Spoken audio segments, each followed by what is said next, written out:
क्या आपको लगता है कि आरबीआई द्वारा रेपो रेट में 50 बेसिस पॉइंट की कटौती करना वाकई में अर्थव्यवस्था के लिए अच्छा होता है? अक्सर तो हाँ, क्योंकि इससे लोन सस्ता हो जाता है और लोग ज्यादा खर्च या निवेश करने के लिए प्रोत्साहित होते हैं। लेकिन क्या वह हर बार इसका फायदा मिलता है? कभी कभी तो बैंक रेट कट का पूरा फायदा ग्राहकों तक नहीं पहुंचाते। बिल्कुल, ट्रांसमिशन की दिक्कत एक बड़ी समस्या है। अगर बैंक खुद जोखिम या एनपीए के डर से लोन नहीं देते तो रेट कट का का असर कम हो जाता है। और अगर महंगाई पहले से ही ज्यादा है तो सस्ते कर्ज से हालात बिगड़ भी सकते हैं, है ना? सही कहा।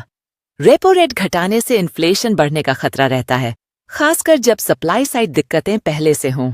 वैसे एक और पहलू भी है। फिक्स्ड डिपॉजिट पर ब्याज कम हो जाता है। इससे तो बचत करने वालों को नुकसान होता है, खासकर रिटायर्ड लोगों के लिए।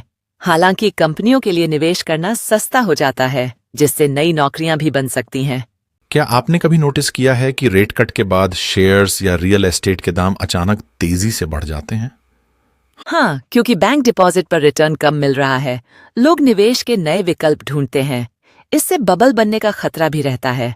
और अगर रुपया कमजोर होता है तो एक्सपोर्टर्स को तो फायदा मिलता है, लेकिन इंपोर्ट्स महंगे हो जाते हैं। खासकर पेट्रोल, डीजल या इलेक्ट्रॉनिक्स जैसी चीजें, जिनका दाम हर जेब को असर करता है। लेकिन सोचिए, अगर लोग या बिजनेस डरे हुए हों तो सस्ता लोन भी कोई नहीं लेता। बिल्कुल, इसे ही तो लिक्विडिटी ट्रैप कहते हैं। मनोबल गिरा हो तो आरबीआई कुछ भी कर ले, असर सीमित ही रह जाता है। और अगर आरबीआई बार बार बड़े कट कर दे तो भविष्य के लिए उनके पास विकल्प कम रह जाते हैं।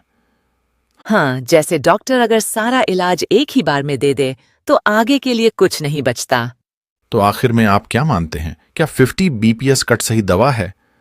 अगर अर्थव्यवस्था धीमी है और महंगाई नियंत्रण में है तो सही वक्त पर यह कटौती वाकई फायदेमंद हो सकती है, लेकिन गलत समय पर नुकसान भी पहुंचा सकती है।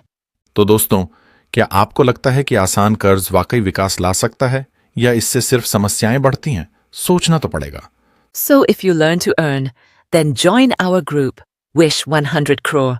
Please subscribe, like and share. If you think this information is valuable for another person, thank you.